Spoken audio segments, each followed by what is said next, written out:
Good morning and welcome to the CADclass podcast. I'm Josh. I'm a very low energy Jake.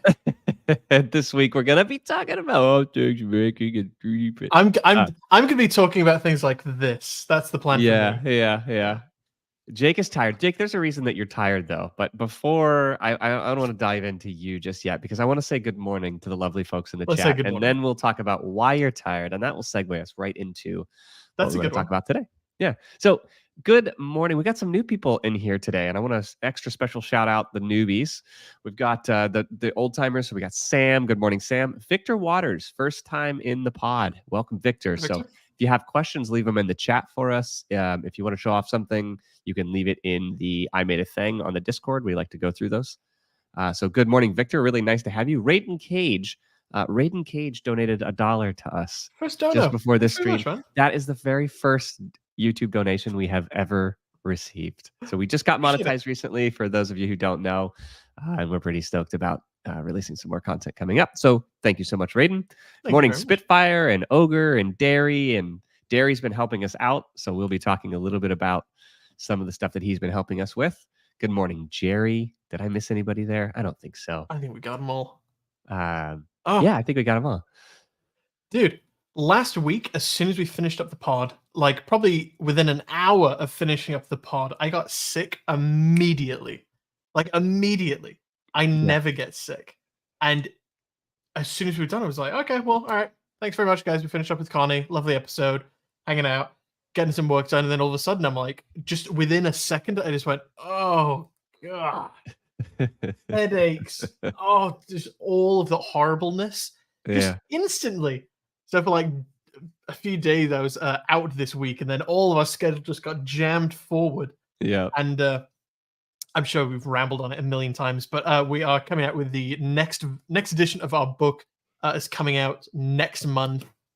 Fingers crossed on that. Fingers crossed. And so all of our schedules crunched down. So now I'm sleeping weird hours, dude. I'm sleeping from like 11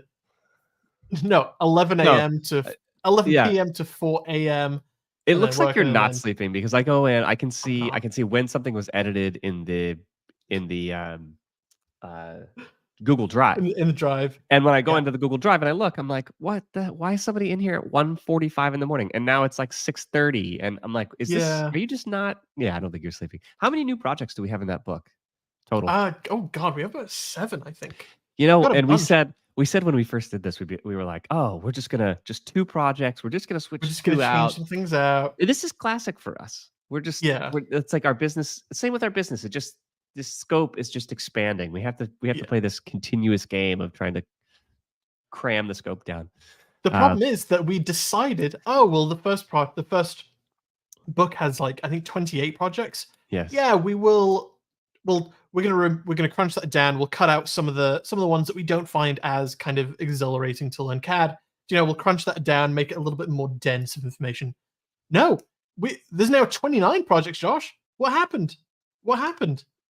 It now blew up. And then some of the projects that we go, we're just going to change a couple things. We're just going to update it and fix it. We're now, hey, let's change it radically to the point where it's a completely new project. That's what we do. We can't help ourselves. But really stoked about it. And which kind of brings us to the first point of the pod, just before we dive into some projects. And that is, Jake, we're looking for some beta testers. We are. So a little bit of backstory. So when we first came out with the course and the book the first time, I had written a book for myself, which is a terrible thing to do if you're making a book for beginners. And then you said, dude, I can't use literally a lick of this. The projects are cool. I can't use any of this. So we had to rewrite it. And then we were chatting with Dale Dotry, who is the founder and chief and editor of Make Magazine and the Make brand, which I'd been watching my entire life. And he was saying, how many beta testers do you have running through this? And we went, huh? And he goes, because he has backed the authoring of probably almost, I would guess, probably 100 books under the Make brand by now. And he's like, you guys are going to crash and burn if you don't get some beta testers. Oof, okay. So we reached out on Reddit to as many communities as we could think of that said, hey, if you're interested in learning CAD from scratch, if you're a beginner, we want you. We want you, and we are going to be basically running you through this extremely long course and trying to teach you as many things as possible. And we want you guys to rip it to shreds.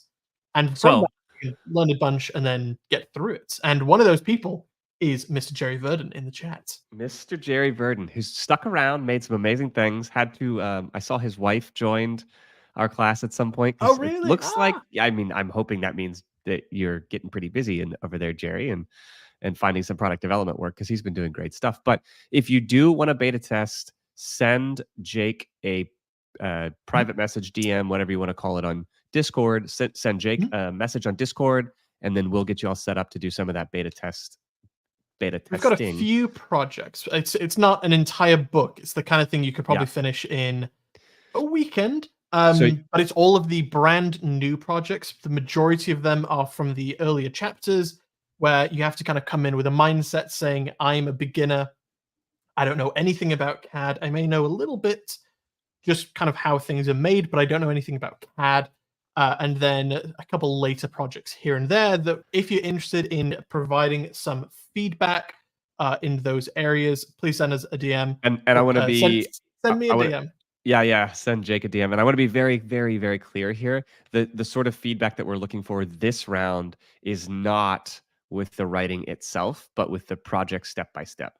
Yeah. So we're just emphasizing the project steps. It's really difficult. We kind of ruined ourselves the first book that we wrote, didn't we, Jake? Trying to edit, copy edit, line edit, project edit, all of it in one go. And your brain just falls out. It turns into mush. Yeah, it melts. So if you're like me, then you can almost not help yourself and edit text as you go. But really, all we really want is the feedback on the projects. And I think most of them are chapter 1. And then there's the the drone project. A new drone project. The new drone project. And that's a chapter 3 project. So not something that's outside the scope of what anybody in this chat should be able to do. No. If you're interested in kind of getting a sneak preview of some of the future projects, and we don't need people who are absolutely the most advanced people in the world. If you've gotten through chapter 0 through 3, you are perfect. You're exactly who I'm looking for. Yep. That's who we want. If you got through more, if you got through less, just put those beginner goggles on.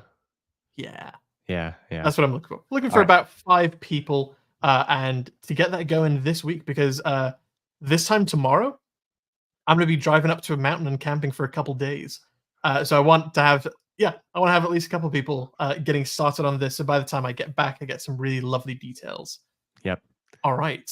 Great. With that all done, I finished up a project last week and I didn't get to show it off because we were chatting with Connie. Not Connie's fault. But I finally finished one of the projects that I've been meaning to make for years and years. I finished my very own Saturn V rockets.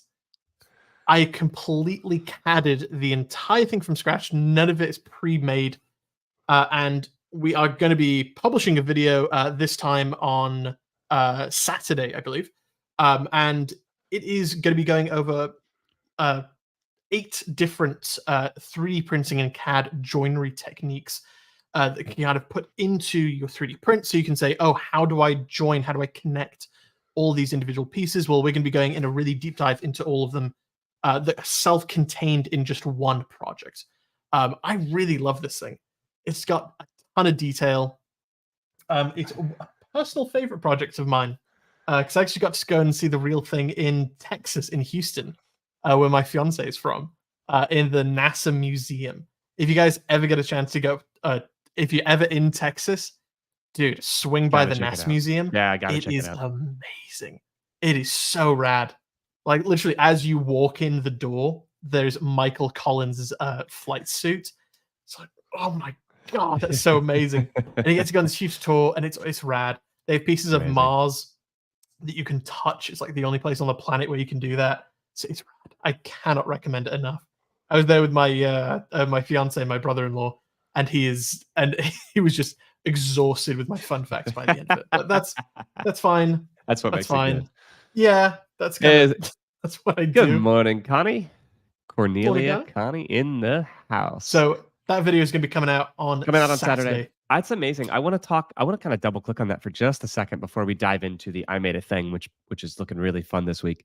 But the double click on this is those joinery techniques are not something, we have one of the things that's hard in building a course and all this stuff is like it's hard to know what to teach and what not to teach. So Jake, Mm. we're kind of modifying our YouTube strategy coming up just a little bit. Do you want to just briefly talk about what kind of change we've made to how we think about filming a YouTube video and how it kind of aids into the course itself? It's like not necessarily Yes, something that you do step by step, but it's different. So one of the things that we're kind of viewing is that the kind of ethos of our company has always been CAD is unbelievably important in the world of making, in the world of engineering, and unfortunately, all of the education into it is exceptionally bland, exceptionally manila folder-esque. It's just so boring and it so takes you out of it. Like I know just how rad CAD is, and it's just portrayed as the equivalent of coding. And I think people inside the coding community, they're like, "Oh my god, coding is so much fun. It's my lifestyle. It's how I think." Jake, you just said And something. people, You just said something what, that if we weren't CAD class, you know what our name would be? what? Radcad. Ugh, Yeah, God. that'd have to be it. Yeah, and everything would have like 90s special effects. Yeah, exactly, Yeah. exactly. Anyways, keep going. And I think people outside of the coding world look at it and they go, "Oh, that's very boring. It's very nerdy. It's very people sitting at their computers all day long." But people inside it, they have a ton of fun and they know just how powerful it is. I think same thing for like 3D modeling. From the outside, people are just kind of confused. They don't really know much about it, but probably it's a guy sat behind his computer all day long. And inside, we're like, no, no, no, it's a ton of fun. Look at all this application. Look at 3D Yeah. printing, CNCing, resin, huge woodworking projects, simulations, ton of fun. And so coming at it, saying, okay, well, the book is all about education. Saying, I'm going to be teaching you guys how to actually make all these projects, but with as much fun as possible. And the kind of YouTube aspect is, well, I'm not going to teach you step by step of it, but we are going to kind of treat it a little bit like edutainment, which is Yeah, something that I consume all the time. all the time. Like Vsauce is, in my mind, the gold standard of edutainment. Vsauce is I so good. He's I so good. cannot help but learn so much from Vsauce and get so unbelievably entertained by him. Yeah. Weirdly enough, he is the only celebrity, as far as I know, that I share a birthday with. January 23rd. I've looked up every single person of any interest in the world. None of them, except for Michael Stevens, shares my birthday. So there you go. But All right, yeah, Jake. Sorry, go I ahead. love that. Yeah, So let's dive into I love the I teaching made a people. thing. Yes. Okay. Let's jump into our Discord. Got a bunch of We got a stuff bunch over of the last two I'm weeks. just like, oh my god! Every time I see people making stuff, sharing it on the I made a thing, and then Mhm. it like you can tell obviously when somebody posts on I made a thing that other people then follow up with their posts, and Yes. I just love this so much, Jake. And I want to say something. I'm going to say it live here on the pod too. I want to include as many people from our Discord who've shared cool Mhm. things in our book as possible. Oh, If we yeah, can put definitely. 1,000 of them in there, I would do that. Obviously, Yeah. we don't. So to those of you who haven't shared anything yet, maybe you're new here, put Mhm. stuff on I Made a Thing, and we are going to try very, very hard to have Mhm. To put pages as in our many new things in book there as possible. dedicated to you and your projects. Mhm. Anyways, take it away, Jake. I think we've got to start off with dairy. So Yes. we've been working back and forth. He has been helping me massively on all the different projects within droning that I know absolutely nothing about. So Dairy, thank you so much, dude. You've been such a massive help just throughout this entire project. It's been a ton of fun. And this is one of the styles that he is working on. So he's got, uh, I think, quite a few drones that he's actually built. And so when we were just chatting about it, he's like, "Oh yeah, you can do this and this and this and this and this," and I'm like, "Oh, this comes so fluidly to you, dude."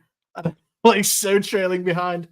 Um, but from all the different things that we were kind of thinking of and designing, he just hodged together this drone from scratch and sent me a video of it flying all around his house, and it's awesome. And he was like, "Oh yeah, it's shaking a little bit because it's a 3D printed frame, and That's why, and the entire time I'm thinking, I don't care that it's shaking around or vibrating a little bit. It's a drone that you made yourself. Like, that's so rad. And so I'm just seeing that he posted a video. I've not seen this video yet. Oh, it's crazy. Oh It's crazy. Watch my this. Bang. Just dude. gone. And then I love the little So kid rad. that pops into the frame in the end, like, gone. Oh, here's the kid. Dude, those things just send. Oh, it's so They just fun. go Yeah, so it's so fun. unbelievably quickly. That's And with the wild. drone project, Jake, the goal for us, since we're still talking or about the drone here, the goal for us is Mhm. actually to have it be something that you could make, that you can find the Absolutely. components to, that like Mhm. this, we want this to be made in the real world. So version 3 of our book better have dozens and dozens of these things to show off. That's all I'm saying. That's all I'm Oh, saying. yes. Um, What it seems to be my experience with electronics is that I've always considered myself a mechanical guy. I understand mechanics very intuitively, but with electronics and software and coding and Arduino and all that kind of stuff, I really don't have that intuition. In fact, I have a lot of fear jumping into electronics products because I go, I don't know anything. I don't know the simple stuff, the intermediate stuff. As soon as I see projects that I think are relatively simple and people are posting about it online, going, "Why isn't this working?" And it's just a litany of comments of people going, "Oh, you're getting interference from this thing, and it's causing that to happen." I'm like, I would have no idea of anything about that. They go, "Oh, you need to connect that to there with this. You need a step up resistor to pull up the chart." And I'm like, the "What?" step up I'm like, resistor. I've just got no idea whatsoever. It's amazing. And with kind of very, very, very gingerly dipping my toes into the RC world, whether it be drone building or battle bots, and kind of talking with people, and they go, "Oh yeah, no, it's really simple. It's really simple." And I've always been kind of, You know, yeah, it's simple's funny simple though, for right? you. Well, simple's it's obvious, it's relative. It's so relative. What's It's simple incredibly is relative. something that you've done dozens of times before. Okay, fine. Like, I agree that it's Mhm. simple, but before you do things, they're not simple, especially electronics. Yeah, yeah, No, yeah, yeah. simple. And Funny so word. I know. And so the plan for this is that the drone in the book, designed by Darian, we'll be giving him huge, huge, huge credit in the book. It seems like it is a relatively inexpensive drone to get going with really high quality parts. I think each of the motors and the propellers are about $10 each, so they're going to be lasting for a good long while. And of what I've found from my research into the drone building community is that it's a lot of kind of Frankensteining because you can upgrade every single component to add on different parts. So the motherboard that's on the drone, oh, you can add an extension to have a webcam on it. Oh, you can change the volt or the amperage to get beefier motors or to go for speed. But these motors are plenty fast. Oh, you can change the propellers. You can edit the frame, obviously. And so this drone project is going to be in our parametric design chapter. And we're going to give you some new information on how you can manipulate and change and update the actual frame. And little sneak preview: one of these frame designs is going to be used for the actual model in the project. So that is coming down the line. I'm very, very excited. I'm also very But yeah, excited. again, Derry, thank you so much, dude. Really helping me out on this. I just a little bit introspective, Josh. I don't think we'd be able to do half of the really awesome projects that we get to do if we didn't have such a rad community, just full of 100%. just makers, dude. I just love our People community making so things, much. showing off what they make, getting better at CAD, making more complex things. I can't wait to see this community grow. I can't wait to continue Yeah, building it. We're yeah, playing we love you around guys. too. Yeah, seriously, it's amazing. We're playing around too with idea of CAD ambassadors, CAD class Mhm, ambassadors. So people that really want to continue showcasing this, like, how can we support people in the community to go out and spread the word, spread the love? So mhm. CAD ambassador slash beta testing. A lot of the beta testers will be chatting with you guys about an ambassador type of a role here pretty soon. But Yeah, we just love it. We want you guys to continue thriving and showing off what you make, and then helping others do the same. And we're just so stoked. So yeah. thank you. So excited. Ogre, or is this Ogre? Yeah, Ogre. So this is Yeah, the project that he had I remember this had from last week. on, Yeah. yeah, because he had newarc.ai to render it. So Oh yeah, that's right. looks like he printed it out Oh, for that's real. so awesome. Look at that. That's Did you see next to huge. it? Go next to it. Go back to look at that. Look at that stained glass lamp next to Oh, it. Look at that. That's cool. I've had my hand at stained glass. I'm pretty terrible. Yeah, I'm not good either. Pretty terrible at it. I'm not good either, but that's a That cool thing's little lamp right there. gigantic. What printer did he make it on? That's Uh, huge. I don't know. I don't know. I don't. But when I saw that, I thought it was going to be like that big. Anyway, dude, that's awesome. I love I that. Here's another one. So Connie right An here. extension for geocaching equipment. I quickly constructed these magnetic enclosures in combination with the fishing tool. That's pretty sweet. This is so cool. I just can't wait. Like that's the project that I think has the most potential for people to make their own creative designs. And Mhm. so I can't wait until in the future we've got like 2 or 3 full pages of just these amazing geocache hide containers. Yeah. Because that was one of the first ones that blew me away was when that remember when the person made the mushroom? They made a Uh, mushroom. We've seen an acorn. We've Yep. seen a couple really, really creative little combination or little designed parts that I just kind of live. I love that stuff. Ogre says he printed that on a Trudon 2, which is a fake Voron 2.4. Okay. Trudon. I never heard of it. I don't think I've ever heard of that before. Never heard of it. Yep. That's Oh, pretty I rad. love this one too, by the way. So, one of the things that you guys I am don't not sure know, who is that. I'm not sure I who don't that know. is. This is the Brian Glenn. Brian. If you're here, if you Brian watch at Glendenning. any point, shout out because it's the first thing I've seen. So, fun fact: I have really enjoyed watching videos of this African gray parrot that Mhm. just sits and babbles all day. Like this family takes photo, and it talks to Siri. It has this full back and forth conversation. So I saw this posted, and I'm like, parrots, I'm in. These birds are absolutely incredible. I've been obsessed for a while. So when he posted, I was just like, yes. That's awesome. That is so But rad, and it sits on top of his monitor. It looks like. yeah, that's very, very That's cool. awesome. Yeah, I love very, that. very cool. I think 3D printing has so many uses for cage slash, modification for animals, Mhm. sorts of. I just love it. I love it. Oh, Pookie the Poop. conure. Oh, and his swear she poops as well. Lovely. Yeah. That's great. Right over your monitor. That's amazing. That's amazing. Oh, and then this is I did get to see this yesterday.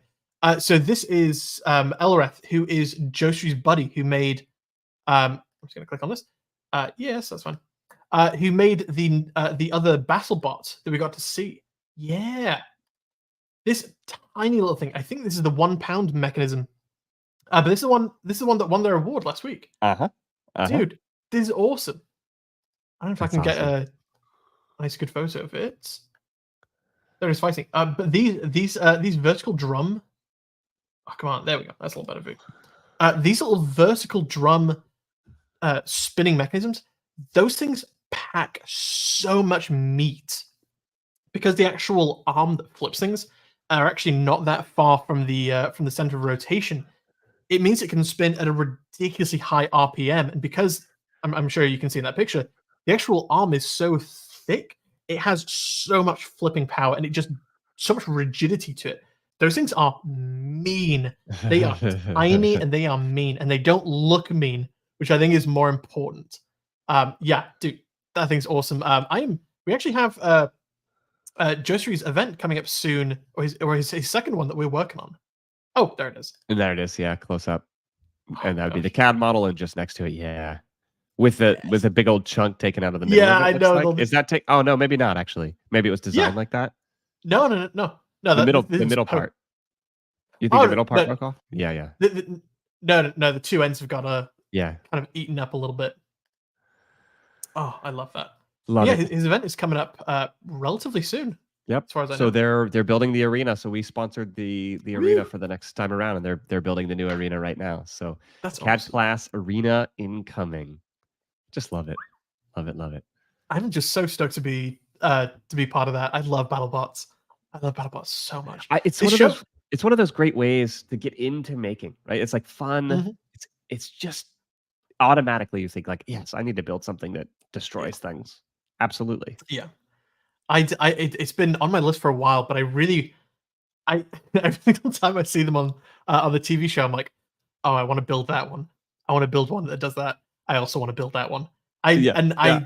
I don't know how I can fit a flamethrower in a 1 pound battle bot, but damn, I'm gonna do it. I'm gonna do You it, can do dude. it. You can do it. Yeah. You just need a little hairspray and a lighter or Still have like a well, right? You no, just need a I've little seen some people, they use gasoline. They use a little perfume thing full of gasoline. I'm like, okay, all That's right, fun. That's fun. yeah, that's cool. Yeah. I'll hook up a little creme brulee blowtorch to it. That sounds rad. But they filmed a bunch of them up in Long Beach, which is not too far away from me. I'm like, oh, I totally want to go. That sounds awesome. Love it. And then this is Connie's project.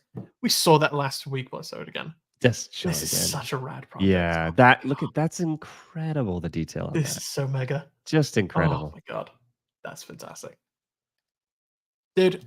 I love our community so much. It's just amazing, It's right? just And I think cool. seeing stuff like that teaches you not by like it's like show don't tell. When Mhm. my philosophy for teaching is show don't tell, and when you show those things, people go, "Oh, I could do that too." Yeah, It's the whole idea. Yeah, so I love it. Amazing, Connie. that's But Jake, fantastic. I think you wanted to talk a little bit about some of the special little design things that you've learned I did. making the So drone. so within the drone, obviously, it's part of the parametric chapter, and we kind of touch on a couple of things about the parametric design and why it is handy. But there's actually what I learned is that there's actually a bunch of kind of coding artifacts that you can actually put into parametric design built into it. Like if you go into CAD and you do dimension, obviously you can say, Go into "Oh, CAD and do it. Open up CAD. Let's do it. let's do it." Yeah. Let's do it. Let's do it. This took way too long to figure out how to do yesterday, so hopefully I'll be a little bit better. Okay, I'm gonna blow the whole screen up and get our our faces are gonna all be right, off of it. good. Okay, so let's say you're working on a design and you have two circles. I'll say this one is 50 millimeters, and as we know, you can add in mathematical functions. So you can say, okay, this circle's diameter is that one, d1, divided by 2. Enter, and you'll see it's 25. There's an fx. That is a mathematical function. So if I change this, if I go, all right, this one is now 100 millimeters, this one is updated to 50. That's fine. That's relatively easy. So not only can you add in all these dimensions, but you can also add in even more mathematical, well, yeah, Equations. functions. So you can add in more Functions. mathematical language in it. Yep. So you can add in the square root of this dimension if you want to. Well, actually, let me. Oh, I don't think I know the shortcut for square root. Anyway, you are able to add in square roots and all of this stuff. But you can also add in coding language. You can say, if it is this size, then make it that size. If it goes above this, then change it to that. When it is in that state, make it this size. And I had no idea that it was so powerful, but it is. And unfortunately, there's not a ton of information online on how to do it. There's only a handful of YouTube videos that actually show off how to do this. And so in the book and today, we'll show you guys just one of the things that you can do it. And then with the drone project is the length of the arm. So when it comes to drone building, the length of the arm or the distance from the motors diagonally to each other, that is incredibly important. And so if I just imagine having a vertical arm with, let's just pretend to have let's pretend to have a drone motor coming off at the very end of this. So if this is, let's say 2.5 inches, groovy, and then we'll keep this as, I don't know, 100 millimeters. Fantastic. All right. So this height of this arm, if this is too short, then it means that it is going to these actual rudders or propellers, excuse me, are going to run into each other and they're going to be destroyed. So if it goes below, let's say 50 millimeters, catastrophe, explosions, and no fun. But as you increase this value, if you say pump it up to 200, then you've got arms that are so long that the plastic will actually start to deform. You'll get all these vibrations going on. No fun. You actually end up with a huge amount of errors. Things can break in transportation. No fun. And so you'll end up with, okay, well, there's a reasonable upper and lower bound that this value can exist within. So what we can do is actually set up a maximum and minimum value associated with this arm. So as you're experimenting and as you're doing multiple testing iterations, and you accidentally go, oh, well, let's make this 45. As you can see right now, it allows you to go to 45. But with this new feature, you can actually, or regardless of how low you put it, it will always stop at that 50 millimeter value. So let's leave it as 100 millimeters. And let's say 50 is the minimum and 150 is the maximum. That's the plan. So first off, our parameters, we don't have any parameters just yet. Oh, while it's open, if you want to make a parameter, you can just click this little plus symbol. You can say arm, type in a value. If you like, you can do that. An even faster way to do it would be to actually make it inside the dimension box. So I can say arm equals 100 and then click enter. Oh, did that make it? No, it didn't. Equals 100. Weird, it didn't make it. Very strange. Anyway, we'll make it in here. So we'll say arm is going to be equal to 100 millimeters, and we can click OK. And there we go. So this is the name of our parameter. This is our expression. So then if I go back in here and double click that and say A, it will automatically add in arm, which is our 100 millimeters. There you go. So it's saying FX.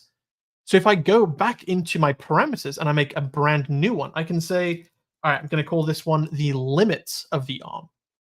So in my expression, this is where I'm going to be putting in a little bit of mathematical information. So I'm going to be typing in min. And as you can see, it actually automatically adds in, oh, you want to put a minimum function. So as soon as I click enter, it's going to add in 2 open parentheses with my cursor right in the middle. Paradoxically, it is actually asking for what is the maximum value. It's basically asking for the starting point. So in this case, we'll say that maximum is 150 millimeters. It's asking, or with all of these, it is going to be value, semicolon, other bit of information. So we'll say semicolon. And then in this secondary, we actually have a nested function where we're going to be typing in max. Again, it's already saying this is a maximum value. So we'll click enter again. Now it's going to be asking for the minimum. So we'll say 50 millimeters there, semicolon, and then what is the actual name of that parameter that we are setting to our limits. And so we can just say A for arm. There we go. And it is all black, which means it is all ready to go. So I can just click OK. So there we are. 100 and then min, 150, max, 50, and arm. Not too tricky, but if you don't know anything about coding, all that kind of language can be a little bit confusing. Or Excel. Yeah. Oh, definitely Excel for this. So one of the big things is that we now need to double click this and we need to change this from arm to limit arm. And when we click enter, it will still say 100. And here is the kicker. When I go back in here, let's shrink that down a little bit, and I change this value to, let's say 75, it now shrinks down. That's expected. I can now double click this again and we'll put it down to 50 again. Of course, it shrinks, but that is our minimum value. So if I try and click 40 and then enter, it doesn't actually change. You can see the value of what I just entered in is 40, but this dimension here is not the arm length. It is the limit arm length. And you can see that it's still holding strong at 50. So it doesn't matter how small I go. I can set this to 5, and it still keeps it as 50 millimeters. And it is the exact same thing on the other way. So if I double click this and I say, all right, 150, yep, great, that blows up, that's fantastic. If I change this to 200, hit enter, that value changes, but our model is now limited. So if you have dozens and dozens and dozens of parameters you are changing around back and forth, and you really can't keep track with all that information, then this is a really fantastic way to set in limits and maximums and minimums so you don't accidentally blow up your model in ways that you don't want. So relatively easy, but again, if you don't know about it, that's not easy. That's not easy. I'm struggling. So do you think, I'm like thinking in my head, what are the use cases for this that are true? I wonder if there's not a lot of information on it because it just ends up unnecessarily complicating the entire process. I Like, think is it better to not, have just like a list of values? Walk me through You your can thinking do, there. but I think when you've got a large, complicated model, then having these values in there is pretty critical. I think even more so having a parameter where there is actually a little bit of danger. Like the maximum length of the arm, probably not super duper necessary. But if you go too low on the minimum and those propellers smash into each other, that's a broken drone. And if you then send off this frame to be made out of carbon fiber from a company and it costs $100 and then it sends back and oh my god, I'm an idiot. The propellers are jamming into each other. That sucks. That really sucks. That's costing a huge amount of money. It's now adding a huge amount of time. So I think there definitely are uh, use cases for it. And of what I found, you don't need to use both the minimum and the maximum. If you want to, you can just set the minimum or just the maximum. So you can split it up if the outer bound or the inner bound is the important value. So I think there's definitely use cases for it. But most of the things that I make aren't extreme. Oh god, everything is going to destroy itself if I put in this value. That's fascinating. Yeah. I did not know that you could go that far with expressions, and I'm guessing you can go incredibly, incredibly Oh far. yeah, I bet. But because it's just like a single line of text, that'd be a nightmare if you've got like a hugely long function to type in. God, that's a headache. That So, sucks. so Victor, I'm not sure I understand, Victor, your question here. It says, would it not bury hidden tech sup issues while making that model? Um, What's the question? I'm not sure I understand the question. we're not bury hidden tech support issues while making the model. Like you, I you think because you're entering a value in and the value isn't actually showing as the value you've entered. I I'm not sure. I'm not sure what that question is. hmm. Yeah, give us a Hmm. little bit more information on that. Yeah, give us some context, Victor. But the one of the other tricks that I have seen that is available is a rounding as well. So if you put in 6.5, but it rounds to the millimeter value, then it will automatically adjust that parameter down to 6 millimeters. And I was looking at that and I'm like, that's not actually that helpful, like at all. I couldn't think of a single scenario where that would be useful. So parameters, massively useful. We use them on damn near every single project. But yeah, the rounding, not super duper useful. Another question from Eh, Victor. If you Yeah. use the limit parameter later when you're working on other areas, it might cause problems if you forget about the first limits. I think that's the whole point. I think you know about what that limit is and the actually why it could be so bad if you go below or above these values. And then as you're designing, you'll eventually come to a wall and it goes, and you just say, why can't I add in this value? Why is it limiting me? And it's because this parameter somewhere further back is actually causing me to stop pretty abruptly. So I think I think having what you'd call buried kind of errors and walls can actually be massively useful, especially when you have multiple of these minimum and maximum values built into one gigantically complicated sketch. Yeah, then I think that gets really useful. Yeah, I wonder, maybe that's what we'll do. Maybe that's what we'll do this week is the challenge for the week is going to be to test out one of these parameters and let Mhm. us know if you found it useful and in which circumstances you think it may be useful.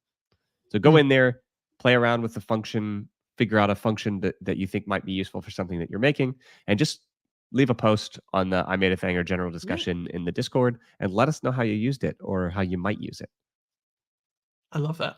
Yeah, because I'm not really sure. I'm I know. still I'm We've still got a skeptical huge that, amount of like, creative people in our community. yeah, you guys will know. All the Yeah. models which have one fixed value, which you cannot change, where you have to create around. Yeah. Safeguards essentially, Dairy. Yeah. Yeah. Yeah. Yeah. Yes. That is one way that you can have safeguards in some way. I guess if you were working on a team where you knew there were critical dimensions and you didn't want somebody able to be able to blow out I don't know. I don't know. Dude, I You mean, guys take it away from here, you guys. a team definitely, but I've been working on projects big enough where I've forgotten all the limiting factors, you know? I've Fair enough. absolutely done that myself. So Yeah, yeah, fair enough. I think it's rad. Anyway, Fair enough. I think that's gonna be it for this week, We are Josh. going to have a nice short pod this week because we're trying to Yes. pump out a couple more things. But before we leave, those of you who want to be beta testers for the next round of projects, we're going to be sending those out probably this week if we Mhm. can, go ahead and send Jake a note on Discord. Send Jake a note on Discord. And yeah, I think that's all we got. That's the I'll give you pod. some shout outs in the book as well. Ah, All right, this has guys. been the CAD Class Podcast. Once again, I'm Josh, I'm Jake. and we will see you next week. See you later, guys.